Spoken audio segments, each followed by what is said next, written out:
விஜய் அவர்கள் நல்ல ஆட்சி கொடுப்பாரா இல்ல ஊழல ஆட்சி கொடுப்பாரா, எப்படி ஆட்சி கொடுப்பார், எப்படி ஆட்சி நடத்துவார்? இத்தனை ஒரு ஆதரவுன்னா மெஜாரிட்டி தான் பிரச்சனை கிடையாது, யாரும் பயப்பட அவசியம் கிடையாது. இத்தனை ஆதரவுனா ஒவ்வொரு நிமிஷம் போடுவாங்க, எனக்கு இதை கொடுக்கணும், எனக்கு இதை கொடுக்கணும், எனக்கு கேட்பாங்க. என்ன நடந்து தெரியாதுன்னு அந்த 14/5/2026 இரவு நான் டிவி பார்த்துக்கொண்டு வெங்காயம் வச்சுக்கொண்டு டிவி பார்த்துக்கொண்டு இருந்தேன். நான் அதை சிந்திச்சுக்கிட்டே இருந்தாங்க, முதலாளி ஆட்டு கொடுப்பாரா, இத்தனை சப்போர்ட் இருக்காங்களே, ஒருத்தவங்க கண்டிச்சு போடுவாங்க, தனியா இருந்தா மெஜாரிட்டியா இருந்தா நம்ம சாதிக்க முடியுமே, என்ன நடக்க போகுதோ, ஊழல் ஆட்டி கொடுப்பாரா அப்படின்னு நான் சிந்தித்து கொண்டே இருக்கும்போது வெங்காயம் முடித்து விட்டு தூங்க செல்லும் போது என் தேவநாயகத்தை கடவுள் எனக்குள்ள நம்ம அவியால் அபிஷேகப்படுத்தி என்னை ஜபத்துக்கு அழைத்தார்.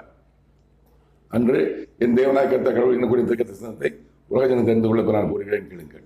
இது என் வார்த்தை அல்ல. முதலமைச்சர் விஜய் அவர்களே, அமைச்சர்களே, டிவிக தொண்டர்களே, பொதுமக்களே,